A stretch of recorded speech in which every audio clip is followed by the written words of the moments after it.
Well, the first thing that comes to mind is Baker always had a ball in his hand, running down the hall, doing something, and he would always, in fact, after several broken vases, you never saw him without a ball in his hand. And he announced to James and I think he was 3, that he was watching Saturday morning cartoons in his TV chair, his favorite TV chair. And he jumped up and he said, "I'm not going to watch cartoons anymore, I'm going to watch ESPN." And the story that my wife had shared with you about his transition from cartoon focus to watching sports was just an absolute discipline with him. And he's still this way. He became a sports trivia source.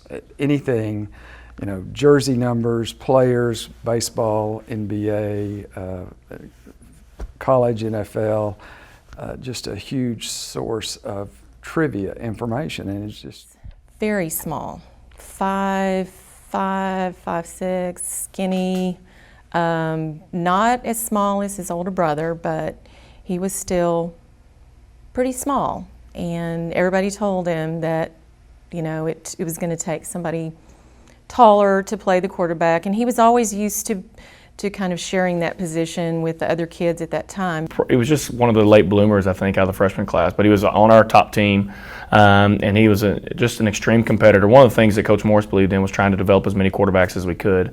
So when Baker got older, we would kid him about it. Man, he used to be a halftime player on our freshman team. But as a sophomore, he was the starting quarterback on our JV top football team. Michael Brewer was our starting quarterback on the varsity, and so all those years we were winning state championships. And so Garrett Gilbert won the first 2 as a starting quarterback.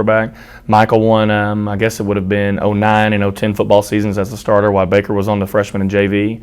And at the end of Baker's sophomore year, he was playing JV. He'd come in and get some mop-up duty when we were ahead in the playoffs. And I think he played in a couple regular season games too when we were playing some programs we knew that we would be ahead of, and our backups would get a chance. And he did well. He was in there a lot of times with some backup offensive lines, and I can remember thinking, all right, this is our next guy, and you know, I'd love to see him with our better offensive lines, but you know, this is it. So, you know, Lake Travis is a special program, and we played many big-time games, and Baker's been fortunate enough to be in those situations, and it's surrounded by great kids too. That's a strange demographic here, and convergence and the availability of just good athletes, overachievers, smart kids, good kids. I mean, the peer group that Baker's had at the Lake Travis High School has just been exceptional, special, and the special friendships. But it was frustrating and a beat-up process to see what some of the competition was getting. You know, so we got through it. He wanted to play college football and enjoy it, but he never thought he would be playing this year. I mean, we talked about it, and he was going to be redshirting. I mean, he had opportunities other places. A couple of places wanted to build the program around him, and in fact, it caused a lot of heartache at our house. I'll just say that. If the Texas Tech thing had been an option earlier, it would have saved all of our family a lot of tears. But it turned out how it was supposed to be. You know,